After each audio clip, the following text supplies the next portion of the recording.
A pergunta que dominou a internet depois do último desfile da Versace foi: cadê a Versace? Onde está a Versace? O que é Versace? Será que seria o fim da Versace? Será que realmente não dá pra tirá-la ali das tumbas? Porque assim, gente, os feedbacks são extremamente negativos. Você entra nos comentários, a galera tá detonando a Versace. O que aconteceu? Meu Deus, meu Deus, meu Deus. Então agora a gente vai olhar a estreia do Dario Vitale como diretor criativo da marca. Teve muitas rusgas. Enquanto a imprensa amou a imprensa de moda, as pessoas reais odiaram. As pessoas estão dizendo que parece um brechó que tá com um monte de roupa junto, uma coisa muito anos 80 que tá zero atualizada. Muitos acusam a marca de ter perdido a sua essência. E aí eu trago uma pergunta daquelas que vocês ficam bem assim, sabe? Fora do controle. Será que a Versace se perdeu ou vocês nunca entenderam o que realmente era Versace? Hoje, nesse vídeo, iremos revisitar todos os códigos visuais que já estiveram na marca, a estratégia comercial, como nós olhamos com o olhar de branding para a marca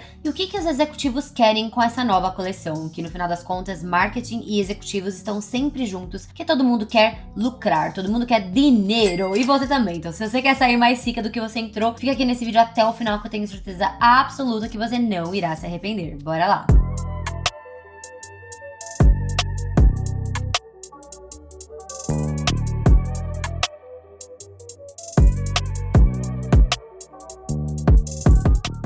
Antes de tudo, eu quero começar com a era de Gianni Versace. Vamos lá, gente. Para entender o presente de hoje, a gente precisa muito revisitar a era do Gianni, porque tem muitos códigos visuais que competem a esta era. Então, olhando para o passado, né, nos anos 80, Gianni Versace não fazia só roupas. Ele sempre criou um imaginário. Inclusive, foi um dos pioneiros em trazer estética com música, com filmes, com longas, trazendo essa imagem de lifestyle para a marca e não só a roupa em si. Seus códigos visuais, eles eram inconfundíveis. Primeiro, estampas barrocas inspiradas na mitologia grega, como por exemplo o logo da Medusa, né, no centro. Cores saturadas e contrastes ousados, então turquesa com dourado, pink com amarelo, vermelho com azul, roxo, uma loucura. Mistura inesperada de materiais, então couro com renda, seda com jeans, alfaiataria com metal, uma sensualidade escultural, decotes profundos, muita fenda, essas roupas que exaltavam muito o corpo da mulher e principalmente a mulher deusa, né? O Gianni sempre olhou para a mulher como uma deusa. Então Naomi, Cindy, a Cláudia, Linda, supermodels, elas transformavam uma mulher comum em uma divindade moderna. Primeiro de tudo que precisa ser falado, gente, o Gianni, ele percebeu que a moda, ela era um espetáculo. Ele unia fotografia, passarela e cinema. Fez campanhas incríveis, mini-filmes que pareciam assim, gente, Hollywood. Porque a Versace, ela não era só roupa, ela era performance, ela era pop, ela era cultura e ela era arte. Gente, esse DNA, esse bloco aqui do vídeo, ele é muito importante para vocês entenderem que é fundamental olhar para esses códigos, porque daí você liga muito com o que iremos falar de Dario Vitale. Mas antes de falar de Dario, vamos falar da era de Donatella, tá? Porque assim, uma vez eu tive uma discussão pequena com uma pessoa que ama Versace e ele falou assim, eu falei um vídeo falando, quando você lembra de Versace, você lembra de quem?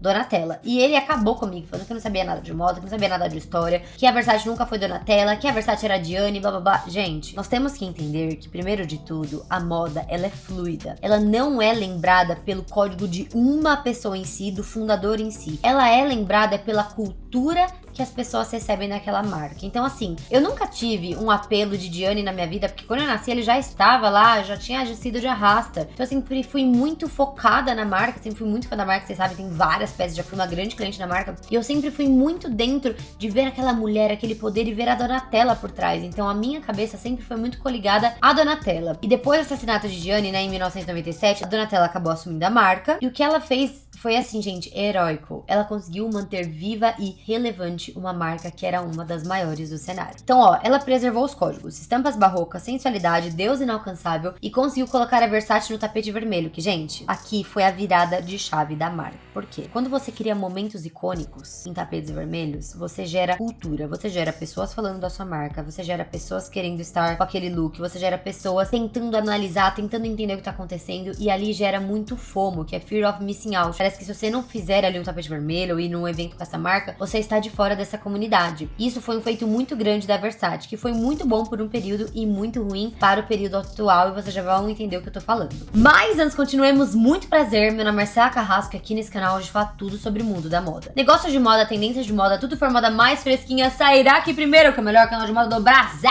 Então se você gosta muito desse tipo de conteúdo, já dá muito like pra me ajudar muito, comenta nem que seja um coraçãozinho pra me ajudar, inscreva-se aqui embaixo toda segunda, quarta e sexta, saem vídeos novos, aproveita e comenta bastante o que tá achando dessa Versace, dá muito hype no vídeo pra ajudar cada vez mais a crescer este canal, também já posta esse vídeo nos seus stories, que eu tenho certeza que a galera vai falar, ele é ou ela é analista de moda, suas amigas amarão saber primeiro, e também já me siga em todas as redes sociais, que é Marcela Carrasco no Instagram, no TikTok, que eu estou diariamente postando notícias de moda pra vocês. Bora lá continuar. A Donatella tinha um ponto muito específico na marca, que era muita repetição. Então ela foi fazendo constância e repetindo, como várias grandes marcas do cenário, como a Chanel, como a Dior, como a Hermès. Porém, gente, uma Chanel, uma Dior, uma Hermès é mais fácil de você inserir no seu dia a dia. A Versace, com o tempo, lembra lá do tapete vermelho? Ela foi sendo muito conhecida por momentos de momentum, que a gente fala, que é aquele momento da sua vida. Então, o momento da sua vida você escolheria Versace, mas no dia a dia você escolheu outra marca. E isso cai muito no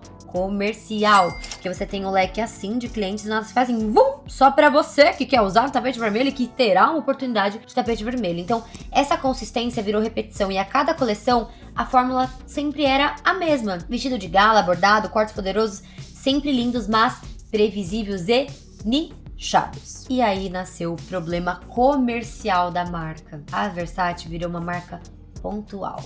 Era um dia do ano que a cliente ia comprar. Com isso, ela não era uma marca que entrava no cotidiano. E era uma marca de ocasiões. Você pensava em Versace, você vinha em excesso para uma festa, para um evento. E isso sim, cria desejo, mas não escala. Gente, qualquer marca precisa de escalar. Escala para crescer. Precisa ter estoque, precisa sair, ter muitos pontos de revenda, as pessoas querendo comprar. Que para que ter várias lojas se ninguém compra, só o vestido? E aí, amor, foram vários bafos, né? A Michael Kors comprou, a Michael Kors vendeu pro Grupo Prada, e assim, gente, eu fiquei muito chocada no dia da venda, porque a venda foi muito baixa. Eles venderam a Versace por 1,5 bi. Pra vocês terem noção, a Hailey Bieber vendeu a Rhode por 1 bi. Então assim, gente, é chocante entender isso, porque é uma marca que de um legado de muitos anos com quase o mesmo valor de uma marca de maquiagem que nasceu há 2 anos atrás, 3 anos atrás, 3, 4 anos, tô confusa, mas enfim, não dá pra você comparar uma marca que tem um legado e uma marca rápida, uma marca que saiu ontem. Então ali você viu que tinham alguns pontos que deveriam ser sim consertados e assim, você pode falar de tudo, mas o Grupo Prada sabe fazer dinheiro, tá? Olha a Miu Miu, quantos anos ela tá da marca mais relevante do mercado. A Prada sempre como a marca mais comercial do mercado, que mais vende. Gente, eles sabem penetrar, eles sabem fazer objetos de desejo, mas eles sabem também estar no dia a dia das pessoas. E assim, gente, essas informações do Grupo Prada são fontes na minha cabeça. Porém, vocês me conhecem já, são fontes muito seguras, porque eu sei do que eu falo, eu sou especialista em branding. E eu acho muito engraçado olhar pra essa compra e pensar que assim, eles não iam comprar pra fazer mais do mesmo. A Miuccia Prada é uma das mulheres, se não a maior mulher do cenário de moda. Ela sabia o que ela queria reposicionar a marca no mercado. Porque, gente, foi-se o tempo que o luxo era pra um lugar pontual, pra uma alta costurona ou algo do tipo. Hoje o luxo, ele tem que estar constante na vida das pessoas diariamente. As pessoas devem usar e amar essas peças. É pra eles ter linhas que vendem todos os dias, que vão do jeans à jaqueta do couro, bolsa básica ao look de tapete vermelho. E a Versace precisava se tornar mais que um espetáculo. Ela precisava se tornar lifestyle. E essa é a era de Dario Vitale. Bom, na sua estreia, o Dario, ele fez um movimento muito arriscado. Gente, muito arriscado. Foi muito arriscado o que ele fez mesmo. Por quê? Ele trouxe referências claras de Gianni, cores vibrantes, cor estruturado, tops bordados, western dos anos 80, sensualidade, mas ele mexeu em pontos muito sensíveis que, gente, quando eu assisti o desfile da primeira vez, eu fiquei assim, ouch.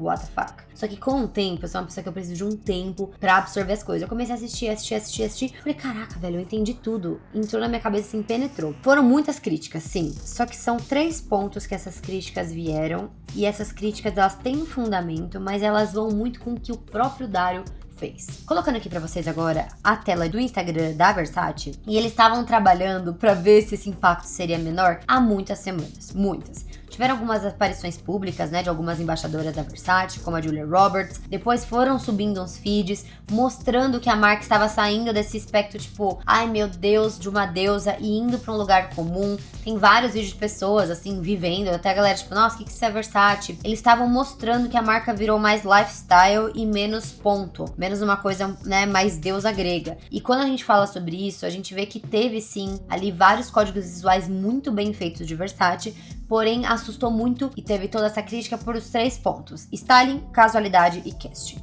Gente, esses 3 pontos são, assim, pontos que fazem uma marca se tornar a marca, e quando você muda isso, você muda a comunicação e é arriscado. Só que o próprio Dario Vitale, ele deu uma entrevista falando, gente, eu sou o diretor criativo, que eu prefiro muito mais ser macetado ou ser amado do que ser neutralizado. Eu não sou uma pessoa que nasci para ser neutra. Eu preciso sempre reagir e ter emoções sobre o meu trabalho. Então ele já sabia, gente, que ele ia ser macetado. Acho que qualquer pessoa em sã consciência assumindo uma cadeira deste tamanho, lembrando que a Donatella é uma das pessoas mais relevantes do mundo. Gente, a Donatella é muito bem conectada. Tanto que quando ela saiu da Versace, eu nunca vi tanto artista fazendo ali, homenageando. Nem quando a pessoa morre, vai de arrasta, as pessoas homenageiam assim, porque ela é muito respeitada. Ela tem uma imagem muito respeitada. Então assim, ser ali o próximo da fila depois que ela sai, eu estaria nas calças. E com certeza ele estava, então ele já falou, gente, eu sei que eu vou ser macetado, eu sei lá, mas eu gosto disso, que sempre tem que estar, né, com uma vibe, tipo, eu sei do que eu tô fazendo. Então, vamos lá falar sobre esses 3 pontos que são muito importantes, né, que é styling, casualidade e casting.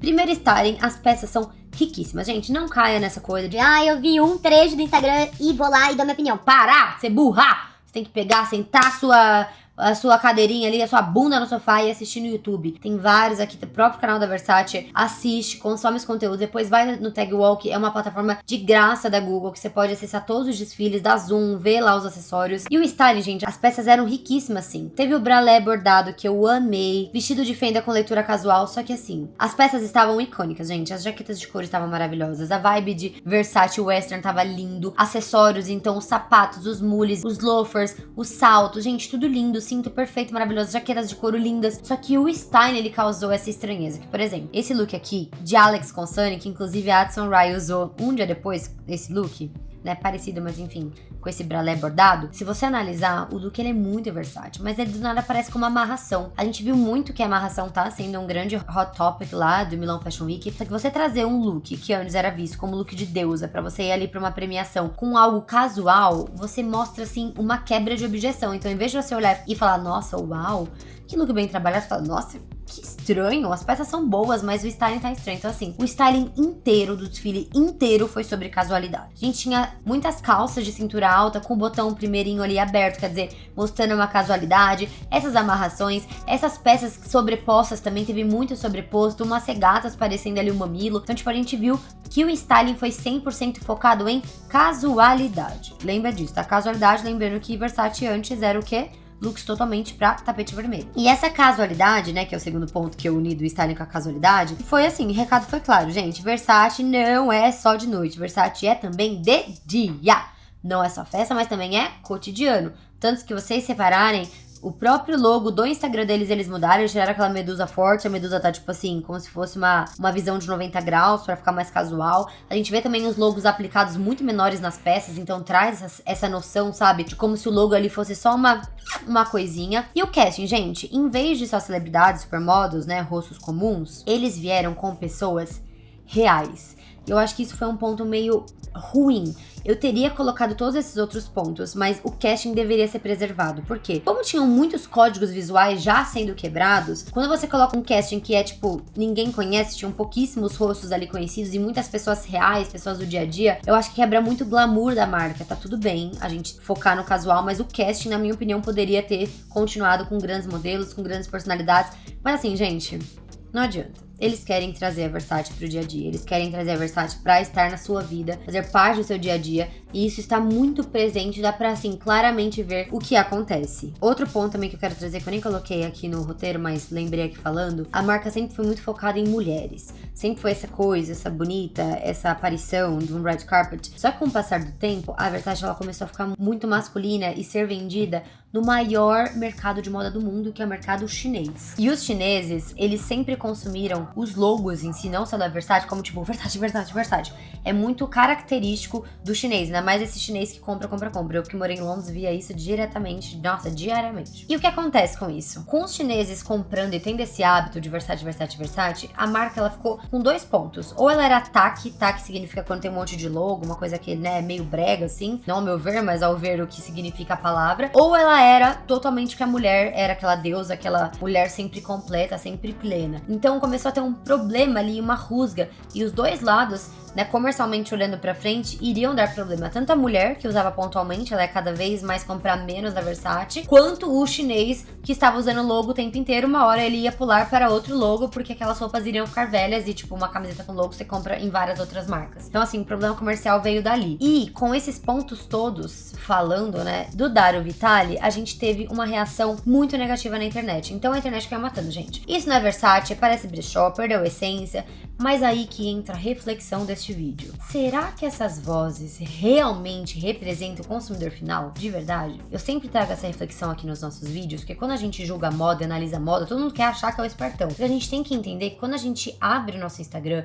a gente abre ali as nossas redes sociais, nossos meios de comunicação, a gente vê o que é o nosso nicho. Gente, às vezes na nossa própria cidade, eu que moro em São Paulo, que é a maior cidade aqui do Brasil, muitas coisas que eu consumo, eu vejo amigas que não consomem, marcas que eu conheço, elas não conhecem, e marcas que elas conhecem, eu não conheço, na minha cabeça, tipo, nossa, maior marca disso, maior marca de aquilo. Então, assim, é tudo muito dentro da nossa bolha. O nosso algoritmo, ele mostra pra gente o que a gente pesquisa. Então, às vezes a gente acha que aquilo tá sendo muito falado na internet, e não, tá sendo falado no nosso nicho. Mas será que esse nicho consome? Porque a internet, ela vai inflar sempre tudo. Tudo parece muito maior. A vida é boa, as coisas são ruins, as coisas são boas, é tudo muito inflado. E quem comenta, gente, nem sempre compra. A maioria das vezes, deixa eu falar pra vocês, não compra. Então, por mais que um vídeo viralize ali detonando o desfile, o impacto na venda é zero. É apenas barulho. É exatamente o que aconteceu várias vezes na moda, mas agora recentemente com a Hermès. O povo vai porque a Hermès, eles fazem as Birkins na China. Gente, você acha mesmo que a marca com maior credibilidade do mercado iria mentir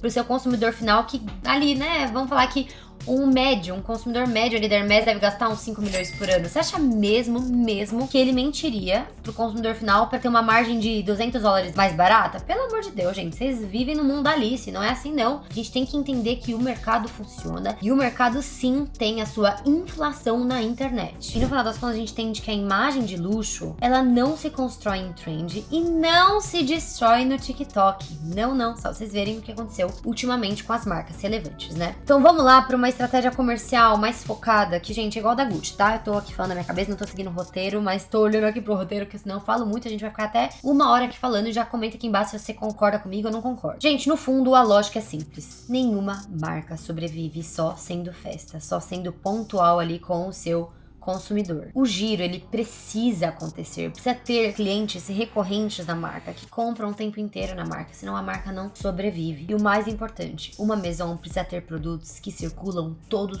os dias, e não só uma vez no ano. Então precisa ter, tipo assim, todos os desejos possíveis, desde os acessórios, de óculos, de bolsas, de cinto, de sapato, de roupa, de tudo. E olha os dados, gente, a Versace, ela perdeu só nesse primeiro quadrimestre do ano 13 milhões em faturamento de dólares, né? Gente, é muita coisa. E isso é um sinal claro que a marca precisava se reposicionar. Não é você achando, isso é Versace, filha, você não compra. Você tem que pensar em quem compra. Será que a pessoa vai comprar? Porque senão você ama tanto a marca, deseja tanto bem da marca, a marca vai falir, porque ela vai ficar esperando, fazendo o que você quer. Você tem que entender quem compra. Outra coisa também que eu entendi que a estratégia de Dario, ela é clara, gente. Diversificar, entrar na casualidade e ampliar os pontos de consumo da marca. Então quanto todo mundo tá falando mal, blá, blá, blá, gente, eu tenho certeza absoluta que os executivos da marca estão felizes. Claro que foi muito backlash, né? A gente teve muitos problemas ali com os comentários. Não dá pra entrar na marca, gente. A marca, todo mundo só detona. Então não sei se, né, o Grupo Prada gosta, que eles não gostam muito desse bafafá, mas vamos sentir aí os próximos passos. Mas assim, para uma coleção de debut, eu amei. Igual eu falei, tinha odiado de primeira, mas como tudo, gente, até quando os meus óculos chegam na minha mão, eu falo, nossa, odiei. Depois eu preciso de um tempo pra maturar. Foi a mesma coisa com a coleção de Dario Vitale, mas assim, pensando toda a história da marca, todos os pontos cruciais da marca, o quanto eles são muito relevantes pelo que ele fez, eu achei muito bom. E um ponto muito importante, antes da gente finalizar, é falar sobre essência versus inovação. Gente, esse dilema, ele é muito antigo. Em todas as marcas acontecem isso, né? Toda vez que essas marcas grandes, que já são muito consolidadas, têm muitos códigos visuais, elas precisam ali se planejar para se adaptar ao atual conjuntura do mercado, tem essas rusgas, porque, gente, é muito difícil pegar uma marca que já tem muita história, que já tem muita coisa rolando e dar uma outra cara para ela. Então, como que acontece isso? Eles navegam em toda a história da marca, pegam referências e traz uma versão mais moderna. Só que aí ficou a pergunta: até que ponto a marca pode mudar sem perder a sua essência? Porque quando a Donatella repetia, todo mundo falava: ai, mais do mesmo, chata, mais do mesmo, isso não é moda, isso não é nada. Daí, quando o Dario vai e traz uma modernidade pra marca, uma nova leitura, ai, perdeu a essência. Ai, não tem mais essência. Quem que é Versace? Aqui que é Versace? Pelo amor de Deus, né, gente? Tem que se decidir. E o que eu vejo, assim, em análise agora comportamental, trazendo mais essa Marcela, né, uma socioeconômica, eu vejo muito que o público, ele confunde muito uma memória com o DNA de marca. Porque, gente, o DNA de marca da Versace é ousadia, excesso e emoção. Vai me falar que ele não trouxe esses 3 pontos na passarela? Que assim, gente, não é sobre repetir fórmulas, mas quando a gente enxerga o trabalho de Donatella e o trabalho de Dario e compara com o trabalho de Gianni Versace, o Dario, ele tá muito mais perto da comunicação, da proposta, do styling, das cores, do boldness, do Gianni do que a Donatella. A Donatella fazia algo muito mais diferente do que o Dario tá fazendo. Então, assim, lembra que eu falei lá atrás que eu tive um problema com uma pessoa que gosta de Versace, que ele me humilhou falando que eu não sabia o que era Versace? É exatamente sobre isso, gente. É que a gente se conecta. Então, esse DNA a gente confunde um pouco com a emoção. E a emoção, ela é muito mais interligada na minha cabeça, por exemplo, com a Donatella. Mas eu, amando a marca, eu tenho que sentar minha bundinha, estudar e entender que o Gianni, ele é muito mais próximo do Dario do que da Donatella. Então, quais são os pontos finais desse vídeo? Primeiro, um ponto muito sensível que precisa ser falado: emoção sem desejo não sustenta o luxo. Então, por mais que ele fale que ele gosta mesmo de ser macetado, que ele tá nem aí se é boa ou ruim, todas as propostas e tudo, né, que ele tá fazendo ali e a galera reagindo, tem que pensar que o luxo, ele necessita do desejo. Então, não adianta a emoção ali gerar um bafafá, uma fofoca, mas não vender pra essa mulher, não vender pra esse homem, não brilhar os olhos desses consumidores. Então, é um ponto sensível, mas pode ser uma estratégia de marketing. A coleção, ela gerou conversa, beleza, mas ela precisa gerar consumo. Isso a gente só vai ver com o andar da carruagem, com o passar. Já entendi que eles vão focar sim nas celebridades, nos jovens, tanto que eles mandaram o look, né, da Versace. Nunca vi algo tão rápido. No outro dia já pra Addison Rae usar, que ela é uma mulher nichada, mas tem muita penetração na Gen Z. Então, olha como eles estão fazendo, né? Estão olhando bastante pra essa galera do TikTok, dessa galera mais Gen Z, pra fazer ali uma coisa mais casual da marca. E no final a gente tem que entender se as pessoas vão querer usar essas roupas ou não, e só o tempo irá dizer. O debut de Dario Vitale foi polêmico, divisivo e criticado, mas foi estratégico. Ele colocou o Versace de volta nos debates. Ele cutucou, ele mexeu, ele provocou emoção. Agora a pergunta é: ele vai conseguir equilibrar a casualidade com a fantasia de deusa? Porque Versace, gente, não pode ser só uma marca. Precisa continuar sendo espetáculo. No fim, não importa o que a internet acha, importa o que vende. E talvez o que a gente tenha visto neste desfile foi menos sobre perder a essência e mais sobre salvar uma maison de um colapso financeiro. E você, gente, o que vocês acharam desse desfile? Vocês preferem a Donatella com a Versace, ou o Dario com a Versace, ou o Gianni com a Versace? Vocês acham que é o fim da Versace, que morreu tudo, que acabou tudo? Deixa aqui sua opinião nos comentários, que eu sempre dou uma lida, eu amo comentar e responder, pra gente ter ali um debate muito legal e muito sensível. É muito importante se respeitar também. E eu sempre gosto de saber o feedback de vocês, porque vocês já são analistas de moda e eu sei que vocês sabem muito de tudo que é branding, estratégia e imagem, que no final, imagem é poder. Obrigada por tudo, um beijo, já se inscreve aqui no canal. Segunda, quarta e sexta tem vídeos novos, já dá like aqui embaixo, comenta muito, que eu amo vocês e um beijo, tchau!